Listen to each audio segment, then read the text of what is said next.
we're opposite order. I appreciate that you guys are mixing it up a bit. No, just because, no, please. It's just because the last panel was, they made a big deal out of sitting down in exactly the order of the thing. So I'm really happy to have you guys all here today, especially because we have both the investor perspective represented here, and of course also the digital brand perspective. So since MarTech is such a big space, and we've heard a lot today about the programmatic side of things, and also about how you can set up your organization to be more data focused, let's get a bit concrete here, and maybe you guys can introduce yourselves by mentioning what exactly your company does, and also one of your favorite pieces of MarTech, either one that you can't live without, or in your case, one that you think is a very interesting play in the market. So, then I start. My name is Christian Nagel. I'm a partner with Earlybird Venture Capital. We are a venture capital company based here in Berlin and in Munich and also in Istanbul. We invest in early stage technologies. One of our core investment areas is also marketing tech, has always been in the past. And we, as I said, invest in the early stage, then continue investing over the stages. We haven't seen actually great exits recently in the marketing tech space, so I think next generation is to come. We will talk about this, but we are quite excited because we think there will be big changes going on. So that's why we believe it's still a very good sector to invest from our perspective and also to disrupt the industry. Yeah, Robert from DEINHANDY. I founded DEINHANDY in 2014. Before that, I worked a long time with Preis24, Price24, basically same business model.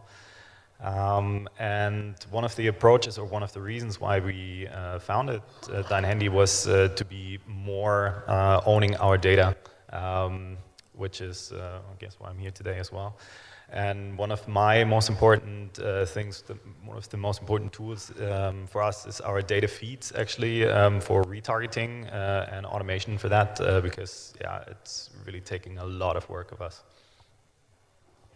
Yeah, my name is Philipp. I'm from Readly. Readly is a company founded 2013 in Sweden, and we provide our customers with a couple of thousand magazines via one subscription rate of $9.99 per month from a couple of hundred publishers as of today. So it's a little bit of a Spotify or Netflix just for magazines. And one tool I couldn't live without is Mode. It's called Mode Analytics, what gives us, as a quite small company, a lot of good possibilities for business intelligence on our users. So I kind of want to start by talking about this intersection of MarTech and strategy. So how do these two kind of interplay? So on the one hand, how does your tech stack, MarTech stack at the company, align with either your customer journey or your growth strategy as a whole?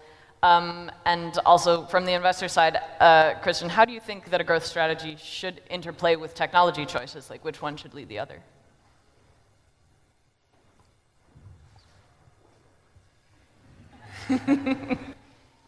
If I have to pick. Yeah, maybe for us, really, it is very important, obviously, as for many, to have a lot of user insights. For us, it's double important as we build our own, our whole business model based on that. So based on the business model is that we give 70% of our revenues go to the publishers, and this is based on the individual reader's behavior. So for us, it's in both areas, it's very important to really know what the users do, and therefore we build our own proprietary system to follow the users within our application. For us, I would say marketing is extremely important in the end, because you can have a great product, but you need to sell it at the end. You need to bring it to the people. So for us, when we have pitches, we always ask, we say, how do you organize marketing? How do you do sales? Which channels, which tools do you use in the end to bring it to the customer? Because in the end, that matters a lot. And the best thing I've heard is basically the best thing is you have an organic growth. Obviously, if the product is so good that you can organically grow to a certain level, that's the best, obviously, always. But it interrelates very, very, very closely, I would say. So technology enables you to deliver something, but at the end, it's always the question of how do you deliver, and how you also do it efficiently.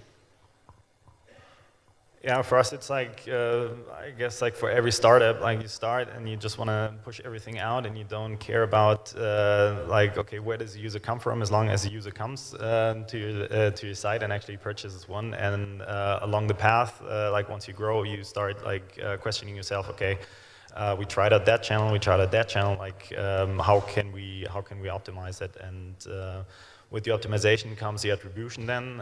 In the beginning for us it was all like, okay, we just like look at the last click, we don't do post view, we don't do any of that stuff because it just like kept it easier and more convenient for us. But by the time we got bigger, now this becomes a major part on how to actually like attribute the different channels, because in the beginning we said like, okay, every channel has to be positive on its own, and then in the end all those wheels will come together, and what's left of it is the non-paid channels that will pay for the rest, and with a certain size of the marketing channels and the marketing budget, that's not necessarily happening anymore, so you need to calculate a little more and do the attribution on which channel attributes to other channels.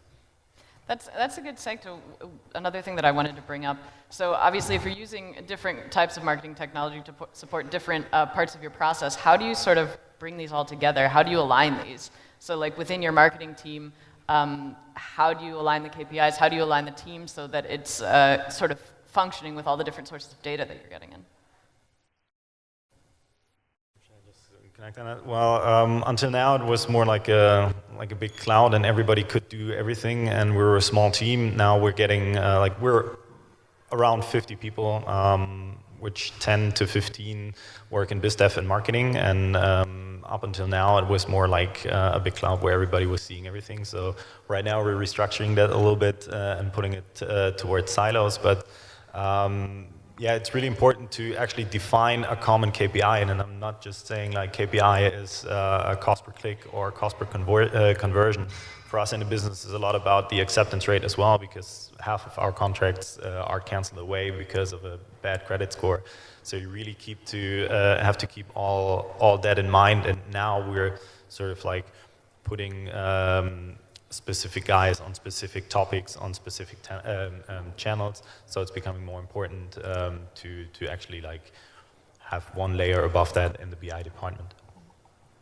Yeah, I mean, I think it is quite obvious that the challenges changes when you keep on growing, and we are in quite a similar stage as you are. So we have roughly we have 15 people in marketing. That includes customer interaction / customer service, and we have around 25 people in IT and in development.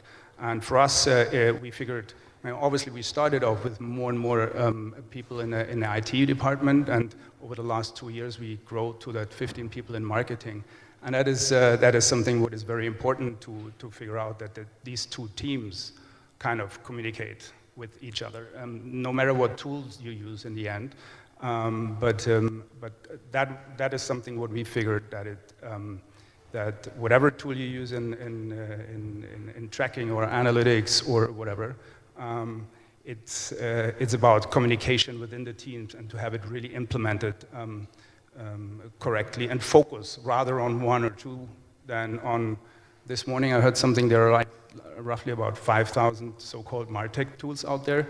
So that tells you how much you should focus. And obviously, there are a lot of fantastic tools out there, and it's rather difficult not to use them. But that's the challenge, for us at least. And Christian, from your perspective, what do you expect from the consumer-facing companies that you invest in terms of how their marketing departments should be aligned with their BI, or what kind of tools they use, or what their mindset should even be in terms of using marketing technologies? Well, I think first of all, it's about the product, and the product. The best way is basically to start with something and then see how it scales organically in the end. And for us, and from the first day on, it's important basically to track data. Any kind of data you can measure basically should be tracked, and And then obviously it's about, and we don't care which tools are used. I think we want a basically holistic view on the consumer basically. So how can I best reach consumer no matter via which channel? So whenever it comes to tools, I think you need to look at this from the consumer view basically, how to reach the consumer in the best way. And those tools we would already see or ask them to use basically to make it most efficient out of this. But this tracking is really important, and then obviously you have these phases. In the beginning, there's obviously more technology than sales marketing, and then comes sales and marketing people added to this, and the more you get down the road, the more the data play a big role. And even more so, because transparency matters a lot those days. And if it's not built in from the first day on, you may struggle later on when you try to build this or find the data and need to basically do something and tweak something to show cohorts and all these kind of things, which matter so much to be able to optimize in the end. And you brought up before the question of there's so many marketing tools out there that you practically can't avoid using them. I would think that a lot of digital companies out there would have trouble deciding which of all the amazing tools. So how do you as digital brands decide which one of these are actually going to work for me? How do you concretely make that decision? I mean, I guess at the very early beginning, it's a bit opportunistic. You know, you bring people in that have experience with certain tools. You talk to other companies that are in a similar stage. And then obviously for a subscription service like we are, it's a tool like a KPI like lifetime value is super important. So that we knew that we knew from the very early beginning. So we very much focus on this as a KPI and started off with tools with tools that can give us the most insight on this specific KPI. And over time, obviously, this changes, and then you use more channels, and especially when you suddenly start using more above-the-line channels than the easier trackable below-the-line channels. This changes everything. That changed a lot for us, and honestly, we're still struggling with getting the tracking from TV, for example, really into our overall numbers. So that I figure is a big challenge. In the end, it's a wisdom you can read everywhere. Don't do anything you can't track, but it's hard.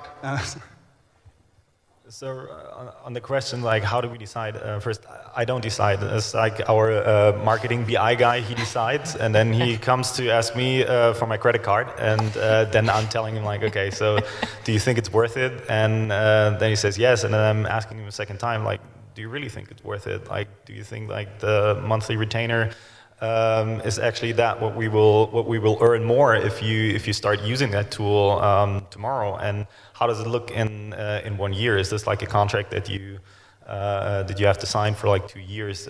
So those are two things. Like, don't hold on too long to those tools if you can avoid it, and see what happens with those tools once you grow and once you grow fast. I mean, sometimes it's an easy tool will be cheap until you reach a certain level of clicks or impressions or whatsoever, but then the cost will like ramp up like crazy. So this is one thing that we are looking into, and the other thing, is the decision's basically not for the tool, but is for the person that handles the tools, if they are capable and if they know what they're doing. What we realize also from the investor perspective, basically, that there are too many tools out there, and I think you're just overwhelmed with tools and use this tool and that tool and this tool, and by using these many tools, you just lost the overview. Basically, you lost the basic in many cases. That's what we see, and so that's why you need to have the on top view. Basically, you need to have the data layer on top, basically, which aggregates all the data, and then you need someone who makes sense of the data, and then obviously it's about how to deliver into the different channels. But today we see really a kind of chaotic field of many tools, and if you see these charts, how the value chains is developing, it is massive. You can't fit in even all the logos into any chart. So that makes it not just complicated. I think it's inefficient, extremely inefficient in the end, because you're losing the view to the customer, and you basically need one data platform. But this means full integration, which is tough in many cases, especially with existing companies who have tools, who have databases in place, who have their systems up and running. It makes it very hard. But what we, from the investor perspective, are looking for something which basically sits on top of this and makes sense of this kind of marketing cloud idea of thing, which can be, I think, will be developed even further, I believe, and will change and will also take tools out of the game. Because many may make sense here, but overall may not be efficient in the whole picture. And you mentioned before that you have not seen so many really exciting exits lately, but that you see them kind of on the horizon. Is the stuff you're seeing going in this direction, or where do you see the space moving into? Yeah, I think it's a bit long-term view on this, but if you, I don't know how about the audience, how everybody here, but I don't think it's fair that basically Google and Facebook earns so much money with our data. So that's not that's nobody likes. So and now we are at a point where this can change actually. So with blockchain, it will change. I'm very sure. And this is the first time where this is possible to change. And I think we should all take any action to change this. So in the way that basically you are basically owning your data, and you decide whom to give the data, and not to this value chain actually. If you look into the value chain between the publisher and the advertisers, there's so many steps, basically so many tools there again with these tools who are earning money on this journey, and additionally to the Google and the Facebooks. And I think this will change. With blockchain, this is the first time there is a chance that we can change this. And this is what we are currently looking at, basically, how these things like the basic attention token, maybe you have heard about this, but this is the first idea, basically, to give you the power to decide whom will earn or to whom you will give the data. And for giving the data, you will get something back. You will get tokens back in the end, depending on the use. And you can also do whatever you want with your data in the end and decide whom to give your data to. So I think this is something what we are very interested and excited about currently. So to kind of sum up, the most exciting things for you as an investor is from empowering consumers as part of this marketing value chain, and also simplification of this sort of sea of tools, if I'm getting this right. I find this super interesting. Yeah, exactly. And how about from the digital brand side, where do you see pain points that you still have that you feel like aren't really being met by the market at the moment? There's so many, I don't even know where to start with, but to be honest, and that is especially when it comes to growth from like within your team, because obviously at the very early beginning, there's one or two or three people using whatever tool, and the more specific you become, the more tools you can use, and then the more complex it gets. And that is when you grow, let's say, you double the team by year, then that changes. And I think it's, for us, it's the biggest pain point we have to really make sense out of all the data you get out of the different tools. So we are right now in a situation where we rather very concrete look at the tools we use, what we really make the most out of it, and rather cut out some tools. And focus on certain KPIs that we get out of those tools. Yeah, for us, I mean, as a startup, it's always about, or a part of it is about money. I mean, we ran without external financing so far, so I'm not sure if that counts for all the startups that come out of some incubators and everything, but money is always a thing, especially for, so to say, powerful tools. That is one thing, that they're quite expensive, even after a 1-month trial or a 3-month trial. Sometimes you need some time to dig yourself into that tool, to actually get it customized with the tool, which leads me to the second point then, that accessibility and ease of use is another topic. Some of these tools are really, really mighty. Like you have a lot of different facets that you can use, which is sometimes it's a bit hard for an intern to actually put an intern on a tool and say like, okay, you know what, I make you head of email marketing right now. Just like use that tool and try to get me something out of it. So that's why I would see those two challenges like prices and customer interface for the marketing guys. Philipp, Robert, Christian, thank you so much for joining us today. Really glad to have you here.